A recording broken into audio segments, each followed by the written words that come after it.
that we don't feel? Yeah, I wonder if that's the same thing. Like with storms? Yeah. Yeah. I mean, she was from Kansas, but she raced in Mexico, and so then we were in California until 2 years ago. Gotcha. And it wasn't until moving here, right, where you actually get storms and Sure, discovered sure. that into the bathtub she goes. Oh, sure. So before we get started, we put on the website on the consultation form, but we record training sessions and sessions consultations. So ex-racing dog Yep. from Mexico, as you just noted. So go ahead and fill me in. What's going on? What are you dealing with? She's been a little better this week, but overall, like, sees a squirrel, really pulls. Okay. I am used to bracing myself now, but she's 70 pounds of torque and has nearly pulled me over, so we can't let anybody else walk her, basically. Like my mom, who's taller than me and, more frail. It would be like, and although she was fine at the dog park this weekend, it'd been a long time since I took her to a dog park, she is randomly grumbly at other dogs, so pulls and growls. Okay. And this is just in passing? Yeah. Okay. Yeah. Not all of them. Like I said, this week has been a little more mellow, but overall, like, it's the biggest thing is the challenge with the squirrel activation. Not rats, not birds. It's the squirrel, which I assume the lures and the racing looked like squirrels. Yeah. That's the first thing that came to my mind, and prey drive. Yeah. I mean, we have a cat. Cat's the total alpha. So it's just this particular shape, and she just loses it. And she pulls when walking anyway, but I would love to get to the point where somebody other than me and like my husband could walk her. Just because if we're not home. Sure. It Go out would of be town nice. or something. Yeah, it would be nice Long to day not out. have to take her all the way up to, well, for one, be able to board here, potentially doggy daycare. I'm currently looking for position we had to lay at the end of last year. And I may end up, instead of in a remote position, on site, which would mean she'll need daycare. Sure. Or my mom needs to be able to walk her. Sure. So that's the biggest thing. I mean, she's not, anatomically designed to sit, so fine. She doesn't sit on command. It's less that. And if there's something that can be done for the nerves with storms, hey, great. But it's really the walkability and the control when it comes to prey. Sure. At what age did you get her? 2.5. 2.5. Okay. Well. She raced for 2 years. Well, it's still Yeah, nice I think it was for 2.5. So I guess she raced for like a year and a half. Okay, so at a year they started. I gotcha. Okay.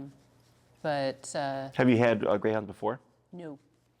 She got a little ear tattoo, huh? Yeah. Interesting. Yeah, the Never seen racing that. tattoos. Oh. I've always seen the ones on the belly because of, spaying and neutering. Oh. They do that to mark them so that if they get picked up off the street or something, they already know that they're spayed or neutered. Maybe it's a local thing. But or like a Mexican track thing, or those dogs that came from Kansas. I don't know, but they all had the Makes sense. ear tattoos. I mean, she's spayed, and that's the first thing they do. The organization that retrieved her from Mexico. Interesting. In California, Gray Save, and that was the way they were set up. Have you had greyhounds before? No. Let me shush. So what drew you to a greyhound now? Kind of a random. I mean, my husband was looking up. We had my only dog. I grew up with cats. My only dog was a rescue Dachshund Terrier type. Okay. So Smaller. short, stout, super sweet dog. and only about 25 pounds. Yeah, big difference. So I was fairly ignorant going into this. You know, you look for rescues, and we're reading about Greyhound rescues, and we're like, okay. I think my husband looked and went, oh, great dogs for introverts, which really isn't necessarily the case. Sure. They're kind of like the weird qualities of cats and dogs rolled into one, so they have like no desire to please. Kind of aloof and different. Yeah, but really needy. So, you know, more needy than a cat, but not a pleaser. So the motivation is trickier. Do we know why she was retired? She just started slowing down. Okay. Yeah. She raced long enough. We were talking with the Greyhound vet that she was the track vet up in Wisconsin, Dr. Barker. And she was looking at the track record. And, you know, she was a solid racer until the last couple of months, and then just was a little... The time started going down. Yeah. Interesting. And so that seems to be the thing, you know, they either leave the track early on, especially as a female, if they won't jump up to their kennels, or once they start slowing. Seems pretty quick. Yeah. You know, a year and a half in terms of... I think it's, from what I've been told, it's pretty typical. It's Interesting. it's rare for them to actually race, at least in Mexico, race much longer than that. Wow. Like she had a solid racing career apparently, which seems crazy, but Yeah. you know, it speaks to the number of grays that they distribute in Southern California. I gotcha.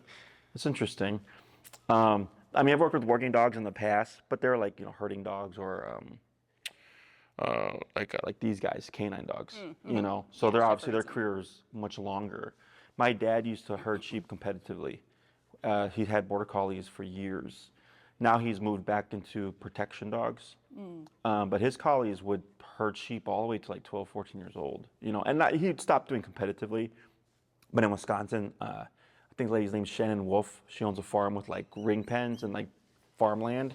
So he would still run them and do like practice runs and stuff like that. Oh, wow. And it was crazy. Like they would still be responsive, just too old for competition. Yeah, no, it's all the grays that we knew, like this, the woman that led the organization would, you know, have like monthly, bi-monthly sort of gatherings for teeth cleaning, and just to get the grays together, because they don't really play with other dogs, but they play with each other. Like it's Interesting. they're oddly exclusive. So we have a Greyhound that comes here. It's their third dog. I trained the first dog, and then they got her later. Her name's Ocho. And she's kind of in the pen, she's like hanging around, and every now and then there'll be a dog that she just kind of vibes with, and then she'll start to play with it, you know. But it's not, otherwise she just kind of just sticks to herself, kind of does this, you know, kind of same behavior. Yeah, the dog park is all about the people. It's not about the other dogs. It's about the people that she can lean against, and they'll pet her. Maybe she runs. I mean, she'll have, I know. She'll have moments where she gets the zoomies. So like our courtyard, we'll let you do a couple laps, but then she's done. Got it. I'm assuming before booking this, you looked into how we train, the methods I use, and everything like that. Yeah, and our neighbors, Gil and Kate. Oh yeah, Pepper and Birdie. They're here today. Oh. Yeah. So cute. They're out there. They might still be. Yeah, she actually gets along with them. Pepper's right here. Birdie's right there. Aww. Yeah, they swear by you, and I was like, and I've seen you guys, you know. Oh, with the van and dropping them everything. off. Correct. Yeah. Are you in the same building or just in the area? Same building. Gotcha. We're just around the corner in the building. Gotcha. So we use remote collar, prong collar. We share a wall with them. Now that I think Oh, that's funny. So we use prong collar and e-collar, primarily e-collar. Yeah, because can you even, like, that's what my kid and I were wondering about that with, like, the freakish skin, you know, the really, like, thin fur. And so we were always warned about the delicateness of their skin. I mean, she's all scarred up from racing. But, Sure. I mean, but I wasn't sure if you could do that with... Ocho, who's the Greyhound that I mentioned earlier, she's e-collar trained. Yeah. And she also has very high prey drive. So, and I've worked with lots of dogs with very high prey drive. It's just one, even if it wasn't a Greyhound, like dogs are predators, you know, so it's just kind of who they are. Her walks, yeah, I can tell. Like, there's a difference between just, I'm walking, I need to go to the bathroom, and where are they? Sure, like the hunting. Where are they? Exactly. Like the times when she won't, when she just keeps going, even though she she doesn't need to go anymore. You can tell. It's like, I haven't seen a squirrel yet. I know they're here. Yes. They're always in this tree. Nope. Okay, not there. They're often in this tree. You know, like. Fortunately, of course, that does not convey to cats. Yeah. No, it happens a lot where clients are like, I have a cat, my dog's fine, but then they go outside. I'm like, yeah, it's because it's, you know, family, so to speak. If it was an outside cat, you may see something, you know. I mean, even the rats, you know, they have a scurry kind of like, and she'll go, oh. Sure. It's like a. Just specifically squirrels. Yeah. And I've seen that too. Like some dogs will like geese, but everything else is like, who cares? Yeah, So. geese no. Are you familiar with the technology at all? No. So have you ever been to a chiropractor, physical therapist? Yeah. Have you ever had TENS therapy? The machine that moves your muscles? Oh, yeah. Yeah, that's an e-collar. Oh, okay. It's the easiest way to explain Okay. it. Yeah. So a lot of people, when we say, because it's E for electric, right? Electric collar. First thing people think about is electrocution. Yeah, I looked at I saw the little thing online. Correct. Yeah. Yeah. But it's not. It's literally just a miniaturized TENS unit. I even have a video underneath my consultation form where I compare them together. And the way That's the one I the saw. TENS unit is delivered differently because like it's used to break up scar tissue on muscles, is used to ease like pain, like back pain, stuff like that, to relax the muscles. So it works continuously, right? Where you'll just kind of be pulsing the muscle. E-collar doesn't do that. Okay, it's at the press of a button. So if I press the button, there would be a contraction, but then nothing else would happen. Now there's a continuous function where the contraction will happen until I release the button, right? But that we use like 0.01% of the time. Like it's an emergency type of situation is how I describe it. We use the NIC function 99.99% of the time, which is just the initial contraction and that's it. It's like a fraction of a second, okay? Because they're meant to do two different things. The reason why I use remote collars is because right off the bat, we get off-leash control. It doesn't mean your dog's gonna just do everything, right? We have to condition and teach. But I've had it happen to clients where they'll come for the first class, the second class or something. Between class 2 and 3 is typically recall, which is come when called, the dog will run out the park or the dog will chase after a squirrel and run to the street, right? Which is why, we were instructed to never off-leash her. Correct. Because of that. The prey drive, yeah. So in those situations, because they had their e-collar with them, they were able to return their dog, just kind of thinking on the fly, as opposed to the dog just like running in the street. So, do you know where Trebs Park is? Trebs? No. It's like it's Clifton and Webster. It's right in front of a school. Oh, I probably do then and just don't. It's not too far from you. It's kind of a little realize. bit tucked away in Lincoln Park, but it's a nearby park. I've trained many dogs in that area.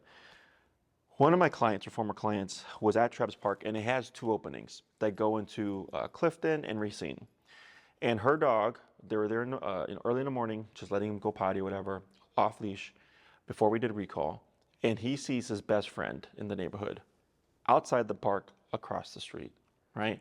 Sees him, takes off running.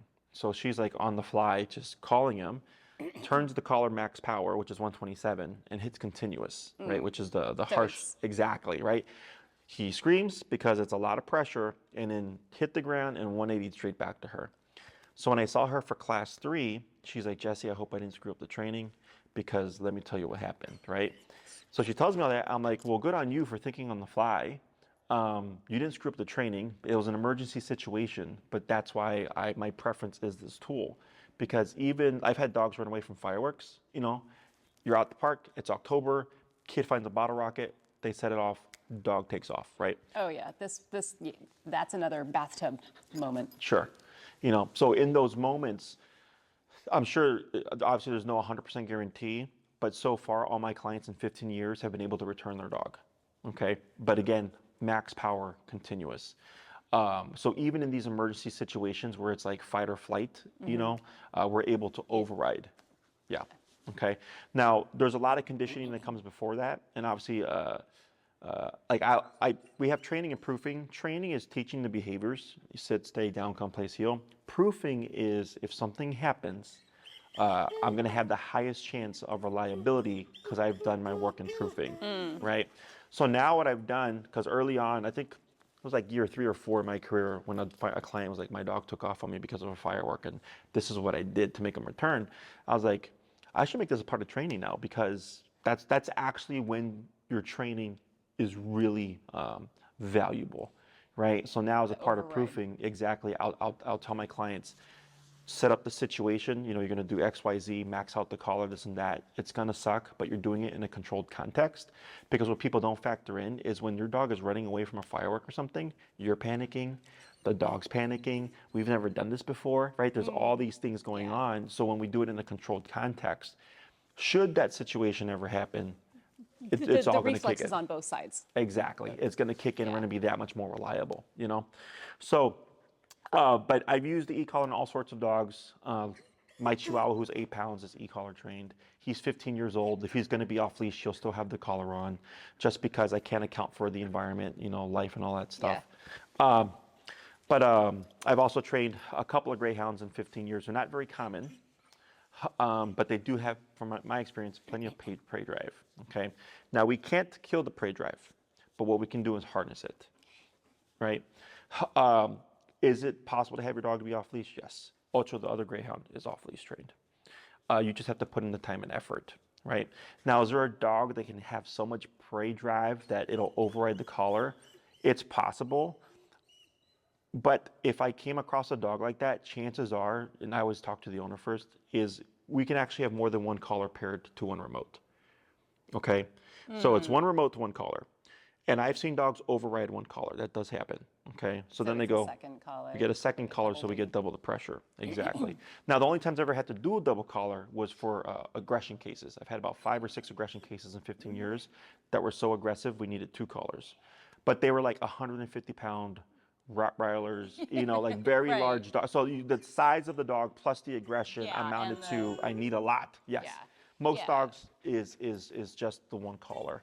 And I mean, honestly, if she couldn't be off leash,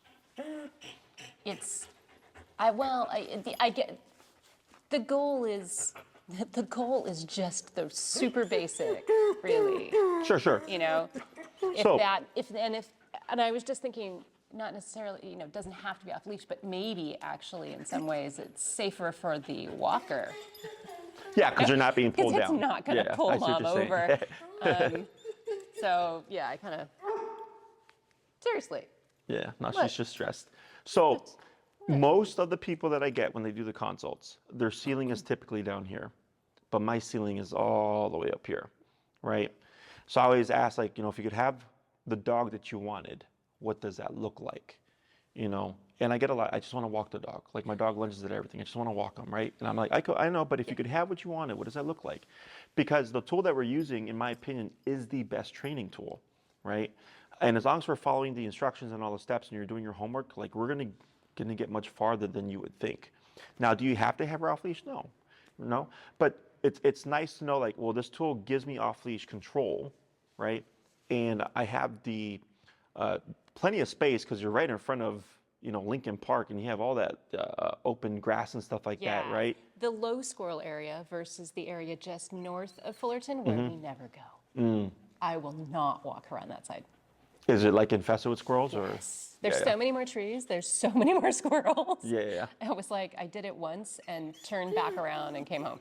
Yeah. I was like, I am barely standing. Sure. So the way I look at it is, if I had that available to me, like, that would be great, because I can let my dog chase squirrels to her heart's content, right? So, like, she's retired. She's a Greyhound. Yeah, I don't want her to catch the squirrel. Oh, she doesn't have to catch them. No. I think that's the warning I was given was, that's the difference. Greyhounds would actually catch them because of the speed. Sure. The speed. I'm like, I don't want that kind of. I feel guilty. I would struggle with that. I'm such a I'm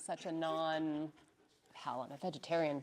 You know, like, the idea of that sort of macabre scene.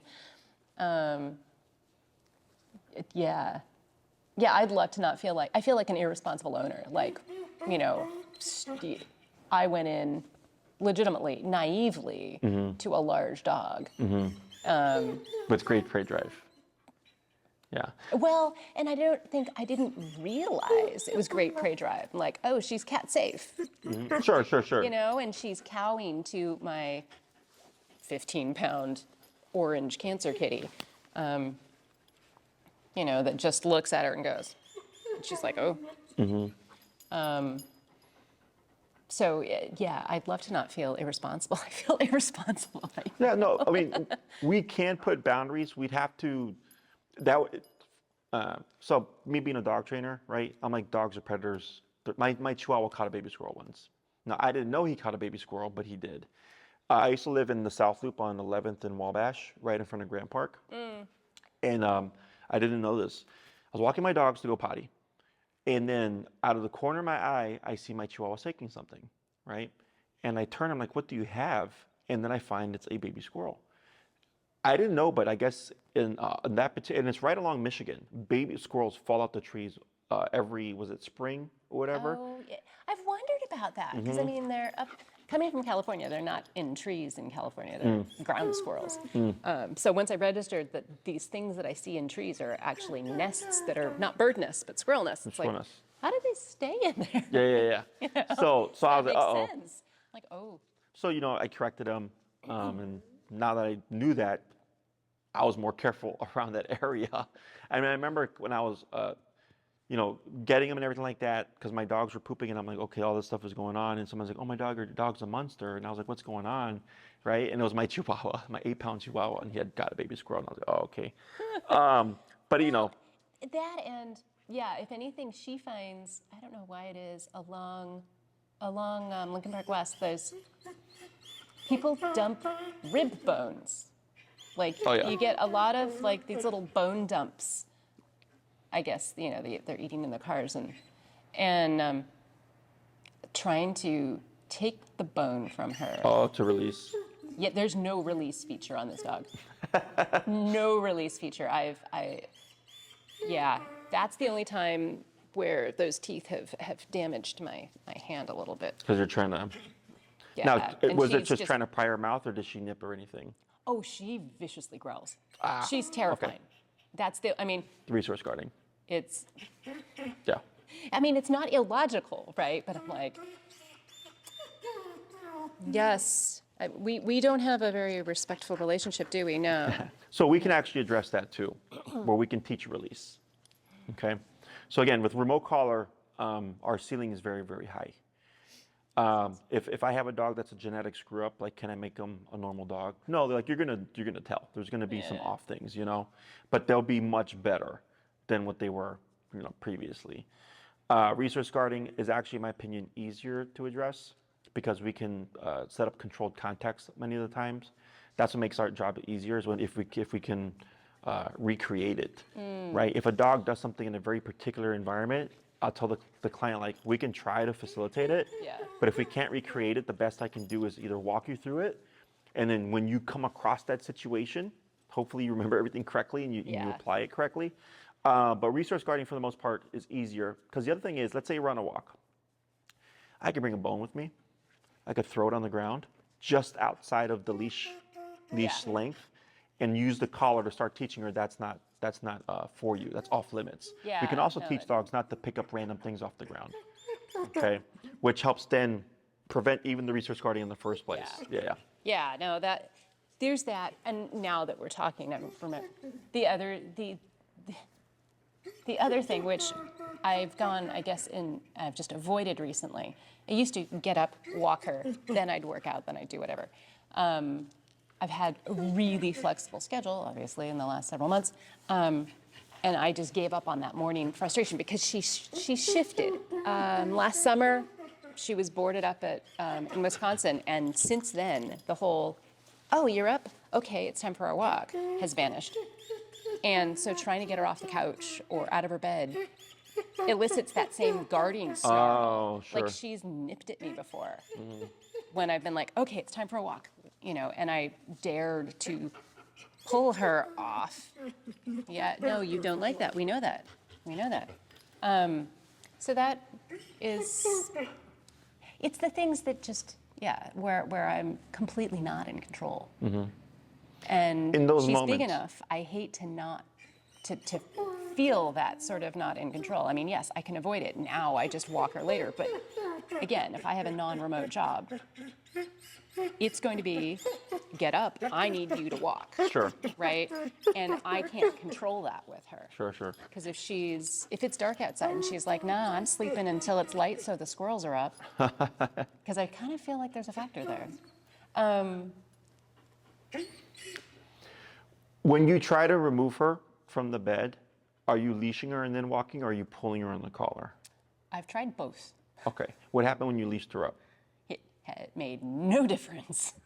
Were you able to at least try to pull her but avoid the aggressive behavior? Yes. No, not the behavior, but I was further away. So it's easier to avoid the teeth, but it still elicits the... Interesting. Okay. So that one, I haven't tried it in a couple months because I just shifted my morning routine, but Sure. I've realized I need to... Yeah. No, I always tell my clients, the dog accommodates us, we don't accommodate the dog. Yeah, and I think that's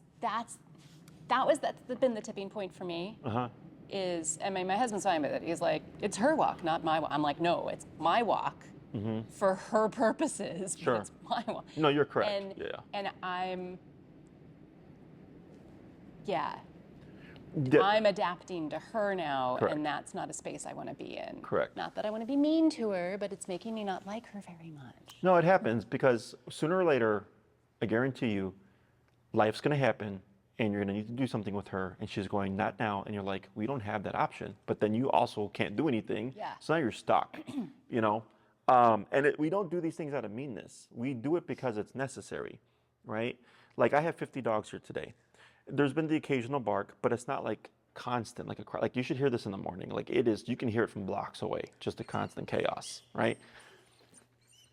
If I was just trying to be nice and sweet to the dogs, I wouldn't have this quietness, right? But a lot of the dogs that come here can only come here because it's quiet, you know, because it's, if you look at the chaoticness or you hear the chaoticness, that's already a layer of stress.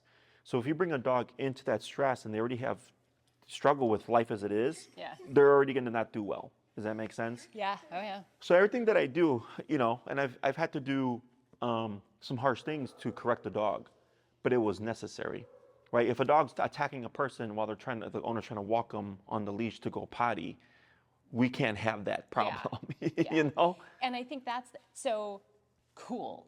And I think that's where not having grown up with dogs, not having trained, not, you know, you can call me a cat person, you know, like it's a different beast and I'm not sure the right thing to do. Clearly, I mean, consistency, a consistent person walking her clearly helps a little bit.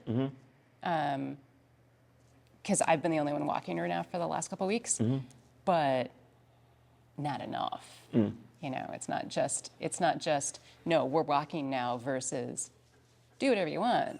It's, there's more, right? There's more to it. The other thing is that once you have a trained dog,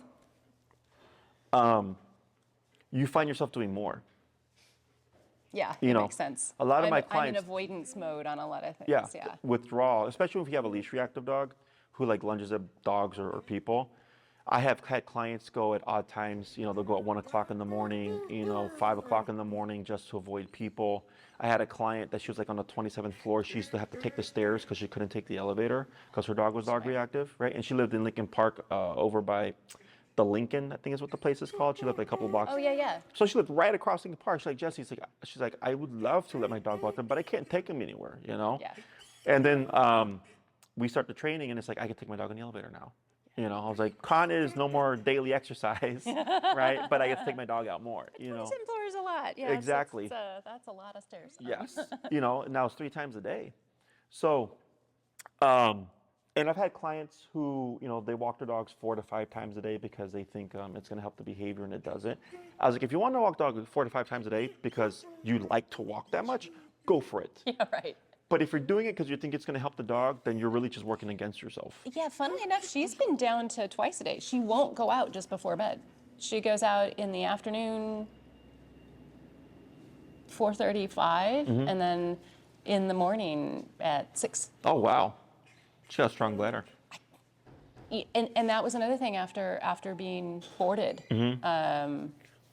last summer. The night walks was like, nope. You know, okay, I get up early, but she's not begging to, I mean, I'm up at 5:15, and it's not until 6:30, 6:45 that she's like, maybe. So, like, it's not I assume it's not like a dire need, because she'd take the cue when I'm awake of, you know, being willing to go out. So dogs are pretty good. Like, so my dogs a long time ago used to do 2 times a day because I used to work all day. But now that they're 15, like, they go out 3 to 4 times a day because obviously their bladders, they can't hold it as well. But back in their heyday, like, they would go twice a day. So it's not unheard of, but I've not known of a dog do that willingly. Like, you know. Right, yeah, I mean, it surprised me. Yeah. Because it used to be, you know, take her out in the afternoon at the end of the workday, or before dinner, and then right before bed. Gotcha. And, you know, that was Josh's walk. And she just stopped doing it. She's like, no, she puts herself to bed. She just goes into the study, curls up, and is like. Is Josh your husband? Yeah. Okay. Has he seen the I don't want to walk behavior? Yeah. Okay. And how does he handle it? Well, he doesn't. I do the morning walk, and the evenings he just didn't bother. I mean, I think a couple times he was like, yeah, just put her on the leash and she'll go. And I'm like, she doesn't.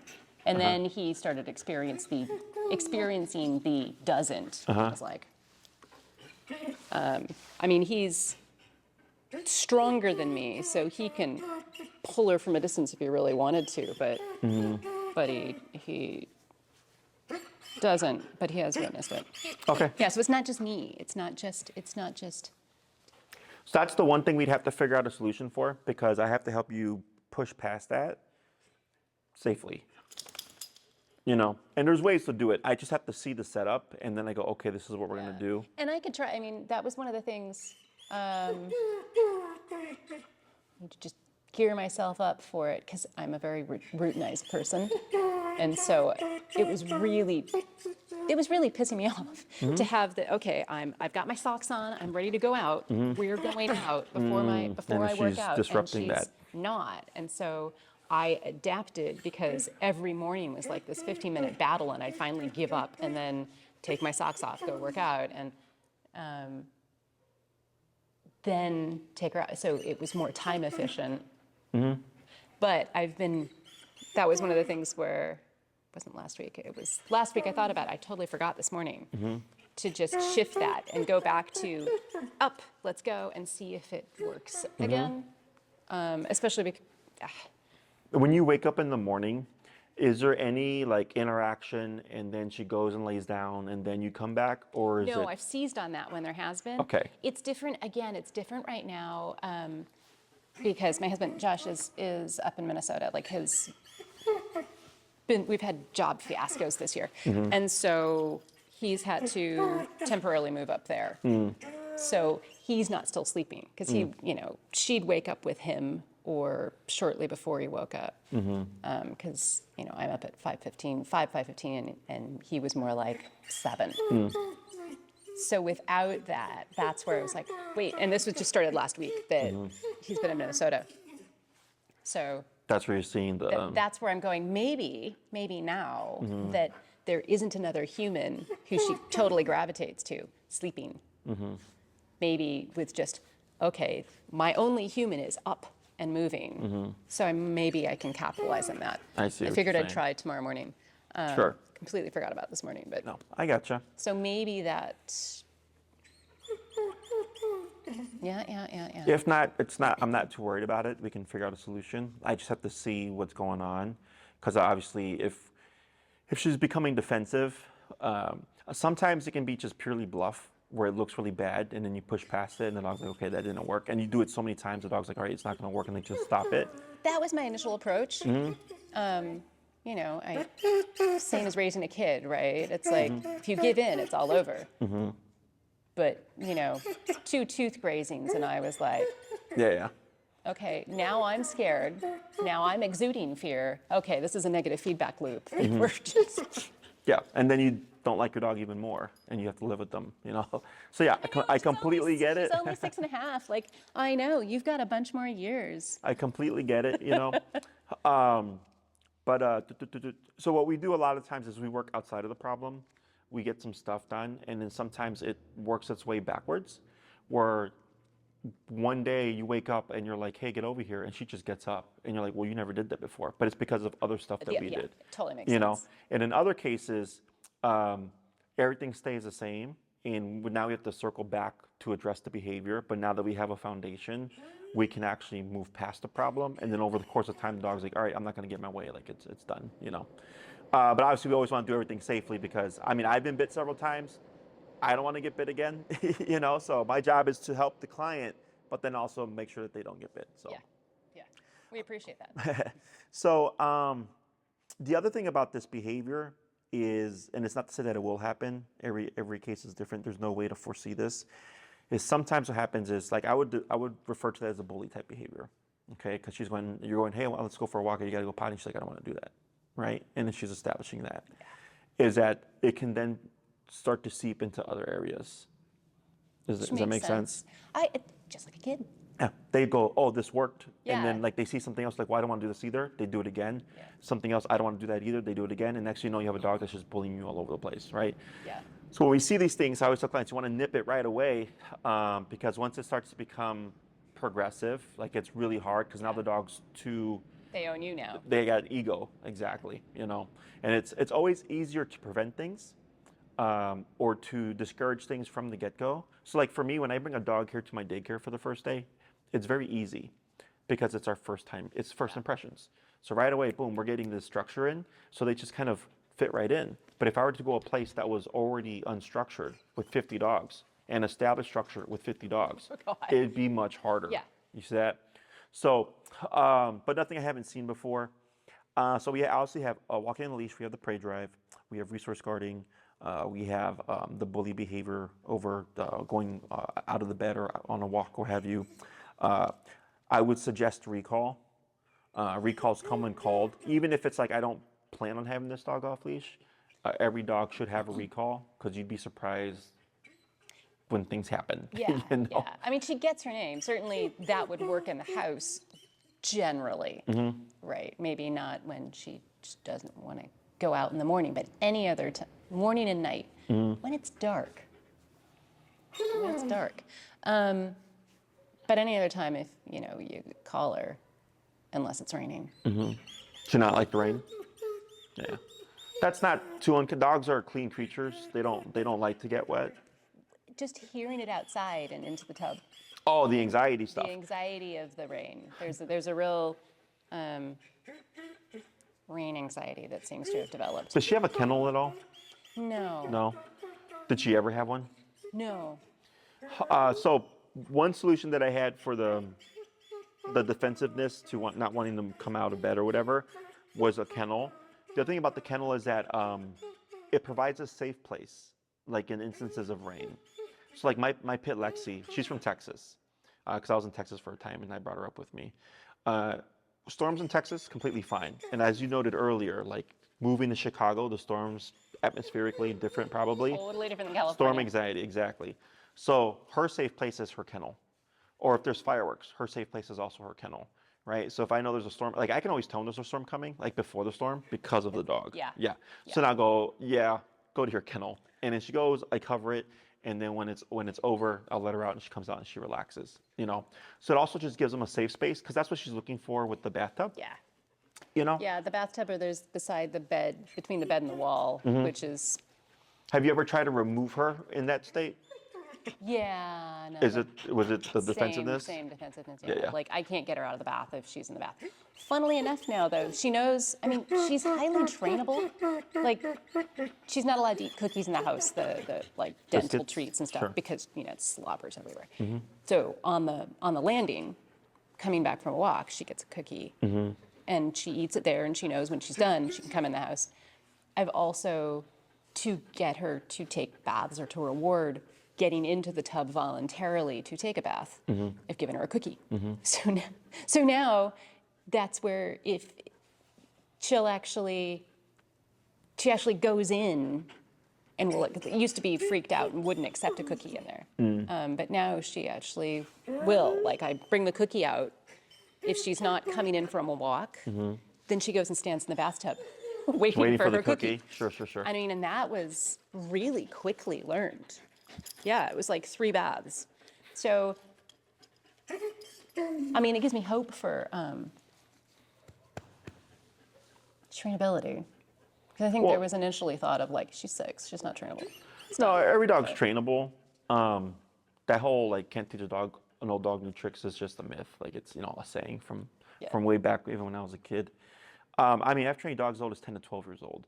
The only difference is when they start to hit like those senior years, a lot of times I'm like, is it really necessary now? Like, it's going to put the dog under a lot of stress, and they're already 12 years old. Yeah. And I've had cases where, like, we had a dog I trained. His name was Milo. His name is Milo. He was just here. I think I trained him when he was 8 or 9, and he aged like much faster than any husky that I've seen. Like, he looked older than 8 or 9. But he's 12, 13 now because I trained him back in like 2020. But he was a dog that had to be trained because no one could touch him. You couldn't put a leash on him. They couldn't board him anywhere. And they drive like 2 hours from 2 hours away. They're all the way in the suburbs, and they bring him here to board once or twice a year. So in that case, I'm like, well, obviously we have to train this dog because you guys can't even like leash him up or whatever, But at 6 years old, like, still young in my opinion. And if they're like my dog Lexi, she's 15 now. She didn't start to show her age until like this year. Every year before, chasing squirrels, running around, playing, stuff like that. And then now this year, her age is starting to catch up to her, Yeah. So. Yeah, and we'll see with this one. I mean, we're like Gil and Kate. We're on the 3rd floor. So. Do we know what their estimated lifespan is? I want to say it's the kind of typical big dog lifespan, the sort of, 12 to 15 kind of. Yeah. So have as many as 6 to 9 years left. So, yeah. Because we look at that too, right? Like, is it worth the investment if, Yeah, and at this point, Oh, yes, it's like rain. It's like rain and fireworks. See, it's gone now. It's going, sort of. That's my pet upstairs. She's walking around. I can always hear she clomps when she walks, so I always know it's her. Were you looking for like an in-person or like a board and train, daycare train type? What's your... Well, that I'm not sure. Okay. And there's an element of phases. I'm assuming at this point that I'm going to end up with an on-site job as opposed to a remote job. Okay. Just because of where my contacts are. So I'm kind of thinking, wow, phases also partly because it's not a cheap endeavor. There's a fair amount of uncertainty right now. But, for instance, my kid's graduation from college is Mother's Day weekend. We're going to Syracuse. This one needs to go somewhere. Yes, you do. Oh, vibrating creature. Yeah. So some of it's boardability. As far as training, I don't know what makes the most sense. So there's a couple ways of looking at it.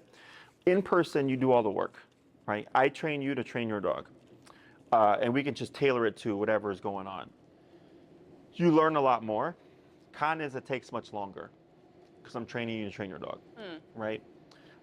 With a board and train or a daycare and train, we get things done in a shorter amount of time. But one of the cons is I can't recreate everything. right? If she doesn't show me resistance here or defensiveness here, then I can't work on it Yeah. really. And there's always going to be some level of regression after a board and train or daycare and train because the dog goes from a highly structured, we train day in and day out environment to now we're back at home, right? So the regression is always expected, but catching it back up to where it was is fairly easy pending you're doing the homework, okay?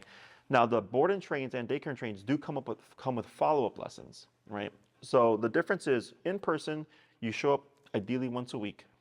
I work with you for the hour, and we, over the course of classes, address all the things we need to, right? But we only progress if you're progressing, obviously. So if you don't practice recall, well, I wouldn't expect to have recall by the end of your program.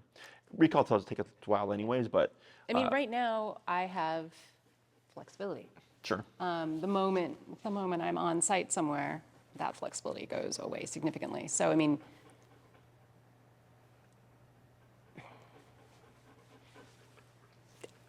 I have no sense of, how do you gain a sense of how long you think it might take?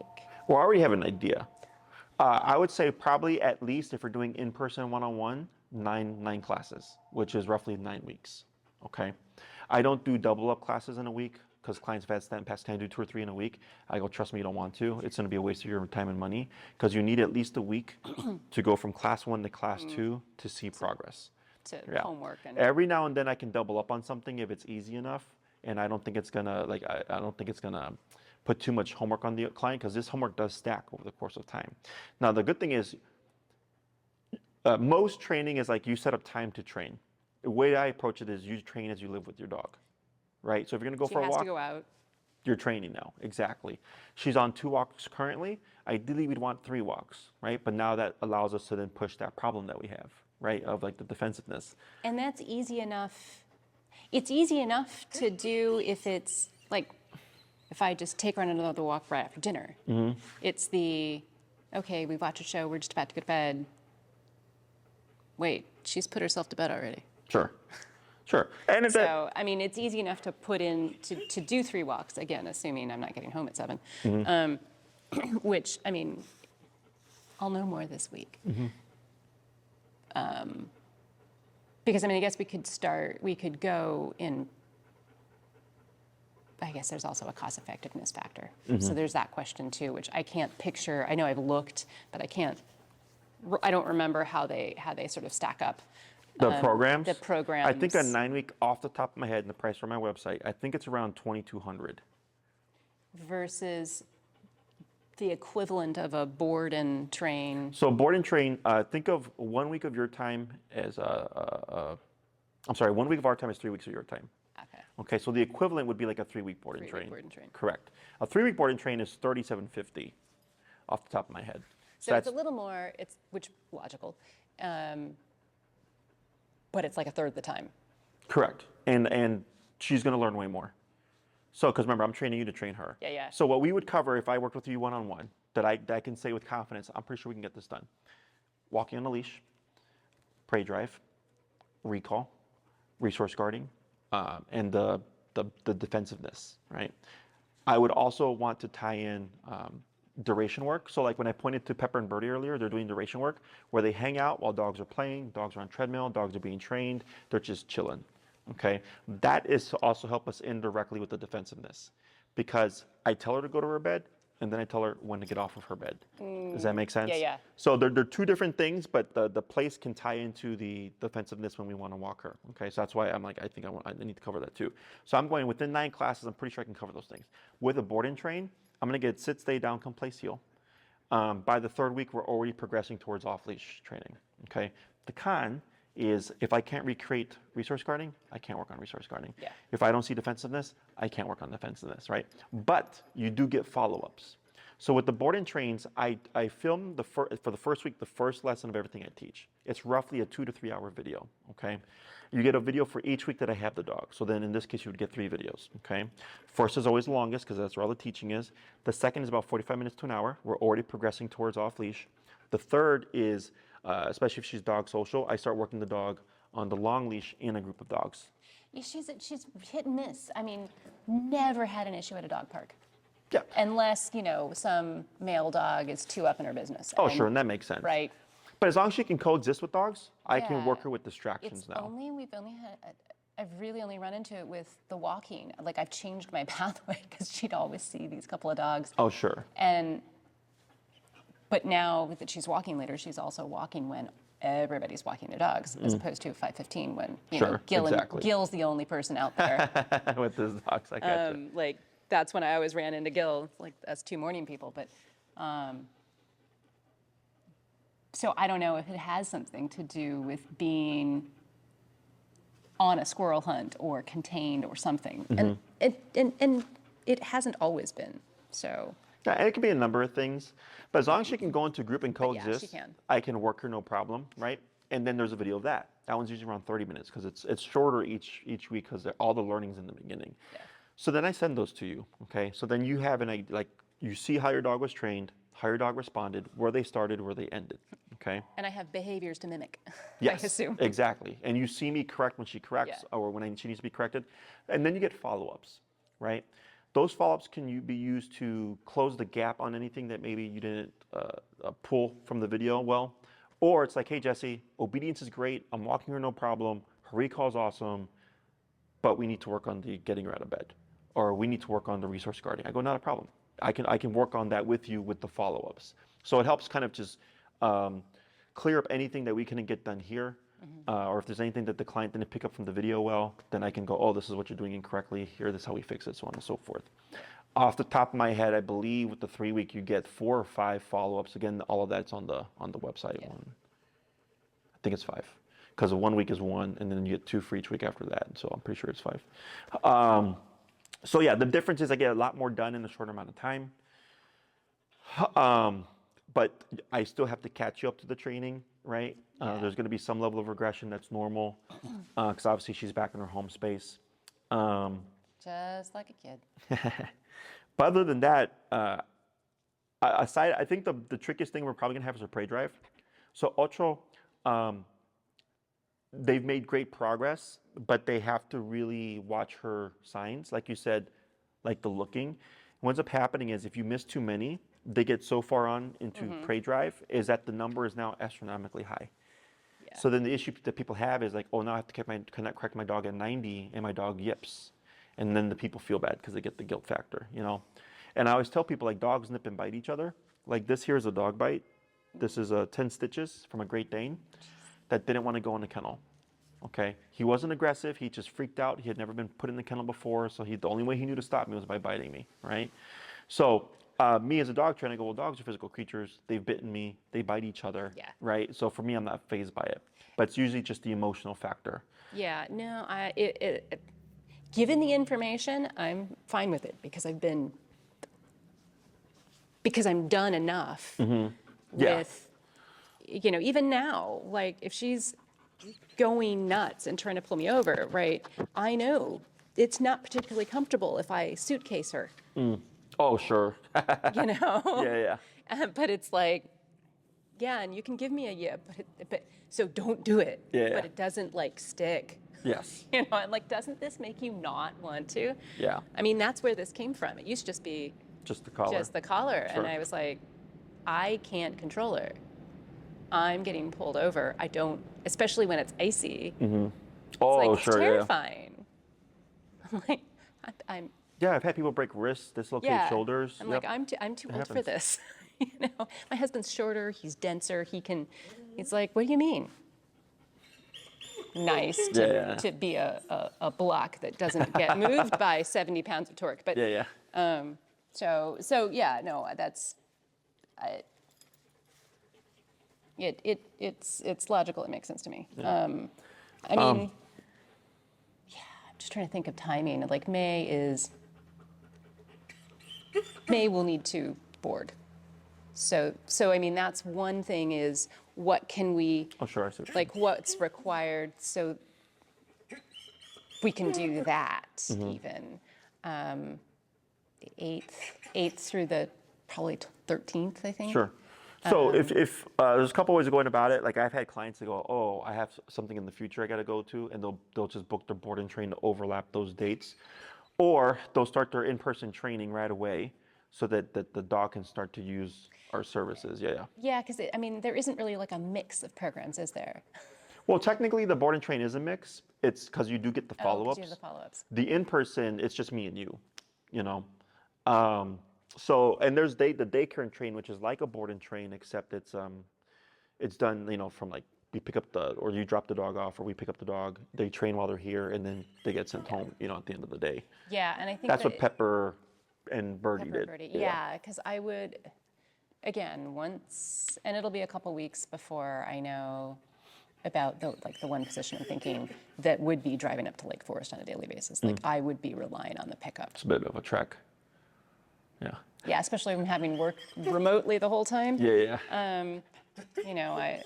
We're buried in Lincoln Park because I wasn't concerned about a commute. Sure. And here we are. Yeah. It's usually how life works. Yeah. So. You can mull that over, right? But what I would put you at as an in-person, I would say 9 weeks, 9 classes. You could always do more if you want to have just more of a buffer. Otherwise, 3 week would be the equivalent, but I'm going to get obviously a lot more done within that time frame. Then there's the collar. The collar I'd recommend is the black edition, which is the highest power collar there is. It's meant for a 70-pound dog and over. So I think you said 70 pounds, correct? Yeah. So that's one thing. 69.9 or 70. Yeah. Actually, we were just at the vet. Yeah. The other thing is we have to account for the prey drive, right? So I want to, with having that high up a collar, I'm going to have the highest probability of. Well, I mean, all that weight, right, are these muscles. It's not, there's not much else but muscle on this one. Yeah. What I would also anticipate is you're going to see an increase in kind of anxiety, okay? It's not making the dog anxious. You have an anxious dog. I can tell you that right now. Oh, God, right? yes. But because we're putting her under stress through the training, the stress response, of course, is anxiety. So it looks like what's more anxiety, but I go, no, it's just the dog doing what they do, but because we're stressing them out regularly through the training, it seems like it's more prevalent. Yeah. Over the course of time, that gets better, that drops, okay? Because of repeated exposure. The dog starts to realize, like, okay, I know We've had people what this comment is. that maybe she needs, doggy Prozac and whatever. So it's, Yeah. she's anxious. So that'd be one thing to expect. I see it all the time. Anxious dogs, fearful dogs, nervous dogs, you're going to see more of that response because we're putting them under stress. But once we work them through it, they actually build confidence. And they go like, oh, that thing that stressed me out, like it's no big deal anymore. Plus, depending how far you take your training, if you get her to the point where it's like, oh, yeah, let her chase squirrels or whatever, right? Is now she's like, oh, that thing is great because that's the only time I get freedom to chase the squirrels. Does that make sense? Yeah. Like what's seen as a bad thing is the one thing that gives them the most freedom, right? It allows you to do so much with your dog, so now it becomes the positive. So now all the stuff that, like the stress, that dog's like, oh yeah, no big deal. Like, yeah, sure, put it on. Let's go chase some squirrels. Yeah. So, Yeah, I mean, the moment she sees you put socks on, she knows. it's like, it's the same. If I move Unless my it's collars, in the my morning. dogs come running because they're like, where are we going? I'm like, I'm just putting them in the drawer. Like, we're not going anywhere, So, but think about it. Look at your schedule, right? Mull it over. And then Tina would be able to help you get on the schedule. Yeah, she handles my scheduling and all that. But 9 in person or a 3-week board and train is what I would recommend there. The collar, if you get it through us, you do get 10% off. As a client, you also get 10% off our retail. And then I think it runs $340-ish. Okay, yeah, After the I was gonna say, discount, how it many drops to dozens? like $305 after the 10% discount. Tina will send you the make and model, in case you decide you want to get it elsewhere. But otherwise, if you get it through us, she'll apply the discount. And then if something happens within the first month with that system, because it's an electric system, I just take it back and I swap it out, give you a new one, and I deal with the company myself. Does it need batteries? Is that It's what like your cell phone. It's like a rechargeable lithium it's battery. chargeable. Yeah. Cool. That's the most common thing that gives over the course of time. And it's very easy to replace. It's like $20, $25. I replace them for my clients for $35. It takes like 5 minutes. The trickiest thing is, do you have the tiny screwdriver to undo the screws? But other than that, it's pretty straightforward. But I had my first collars for about 10 to 12 years before they finally crapped out. Oh, okay. And they're fully waterproof, both the transmitter and the receiver. So if she went to go swimming or something, she could wear the collar. Yeah, all of that stuff's not an issue. Cool. Okay. Any other questions?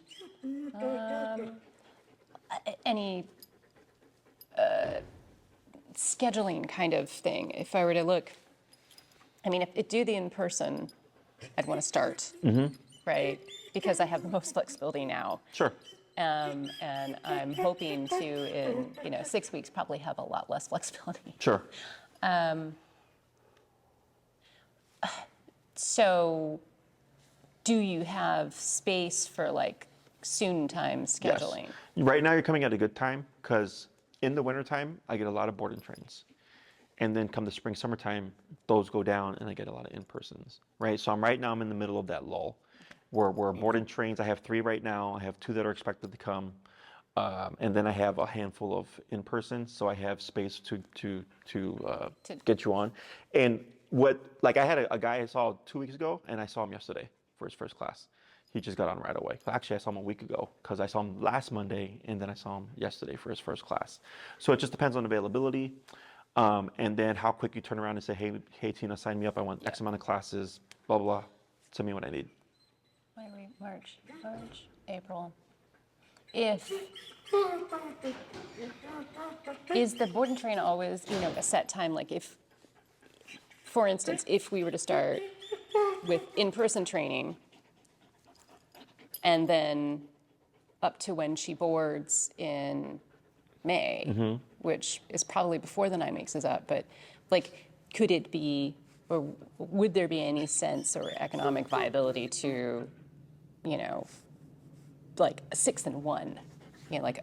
Oh, I see. A 6-week program and a 1 week and board then and train. a 1 week board. Like, I'm just trying to think of like the equivalence of, from what you were saying, and just because it may run into that. Like, even if we started this week, I'm trying to think. Well, it would make more, economically, what would make more sense? Because a 6 week, I believe, is around $1,500 or $1,700. And a 1 week is $1,750. It's going to put you at over $3,000, right? Yeah. So then it would actually make more sense if you did a 3 week, and then you just use your follow-ups ahead of the board and train, and then you brought her for the 3 week board and train. Does that make sense? You technically get more value for your investment that way. Meaning doing like the 3 week board and train, and instead of the follow-ups being after, you would do them. The follow-ups are like you could do a couple before just to get stuff to in, get so you're like, I can started. at least have my dog be decent, And then I wouldn't suggest using all of them. I would, probably save like 2 or 3 maybe, but we can at least get the walking stuff done, the prey drive kind of tackled, because that's going to be a bulk of what you're doing right now, right? It's just trying to walk the dog. Yeah.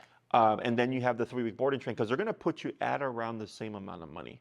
But value-wise, you'd get more out of the 3 week. You're just doing it a little bit backwards, as opposed to doing a 6 week and then a 1 week. Yeah, no, that makes sense. If that makes sense. Yeah. Yeah. So I think I just need to look at the calendar, really. Because if it's in person, like, I'd want to start because I have the most predictability now. Yeah. No, it makes sense. But then it's a question of, would I be able to finish it, and does that make the most sense? So. And if you don't finish it, right? Like, let's say we get a big chunk done, like if you did a 9 or whatever, right? And then she's doing good. You don't have to do them week by week. It happens. Where towards the end of a program, especially if a client's going forward off leash, sometimes I see them once every 2 months, because you have to have time to go and practice, rinse, repeat, make mistakes, see issues to come back. In the beginning, there's a lot of stuff. But we do hit a point where it's like, okay, like I have a lot of homework and I don't see a lot in a week. So now I'll go, okay, well then come back when you're ready for class 7, right? So even if you had your first 6 of a 9 week program, those 7, 8, 9 can be scheduled at any point. So. Cool. Yeah, that totally makes sense. Yeah. I guess the only other question then is there any, because I just realized this would build in flexibility, at least on my side, is there any weekend availability? Yeah. Because I imagine that's what books up first. Yes. But like I said, right now you're coming at a good time, because I'm just coming from my wintertime board and trains, daycare and trains, going into my springtime. So like in the past week, we had like 5 or 6 consults come through, But during the wintertime, it's a lot slower, So it's just, okay. I know the patterns from, doing this for so long. Of course. So yeah, but you're right in the middle of that transition. So you getting in on the weekend time, it shouldn't be a problem. Okay. Okay. Okay. So I just need to go and mull do it some over. mental juggling. Correct. And afterwards, what I do is I email Tina, I give her my recommendations, and then she'll reach out. And then she goes by the contract. If you're doing a board and train, we will need vaccination records. We won't need a fecal until closer to the actual date of the board and train. We suggest always a week before. You'd be surprised how many times clients are like, oh, I got a clear fecal. And then a week before their dog's boarding, it's they got a parasite or something. Okay. So there's that. reminds me, If you're you're doing just the due. in-person, she does go by the contract. Please read the contract. If you have any questions, feel free to ask them.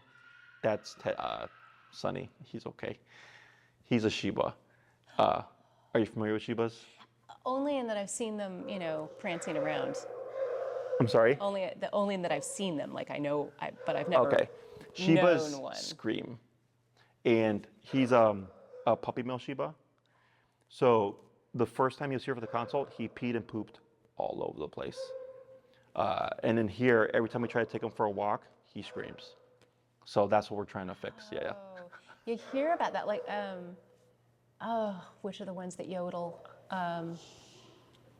Like that some dogs have these funky barks. Oh, sure.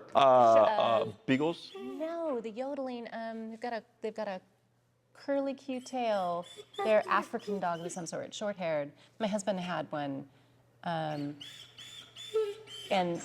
they have weird vocal cords. They don't actually bark. They have a weird yodely sound. So they're kind of like a non-mountainy version, of a Shiba Inu from an aesthetic, Okay, interesting. like with that little Oh, the spitz tail. I know what you're talking about. little I got you, yeah. spiral tail. So we have Sonny. He's more closer to like a feral dog. Wow. What makes him really difficult is that he shrieks. So his owner couldn't walk him anywhere because if he decided, hey, I want to just stand here, and she tried to pull him on the leash, he'd start shrieking. Yeah. So, but yeah, think about it. Look at your timing. And if you decide to do the in-person, read the contract. Any questions, please feel free to ask. Otherwise, once Tina sees that contract, she knows that you're serious and she'll get the ball rolling. Okay? Anything else? I think that's it. Awesome. That's it. Well, if you have any other questions, let us know. Ping Tina with anything you may have forgotten to ask.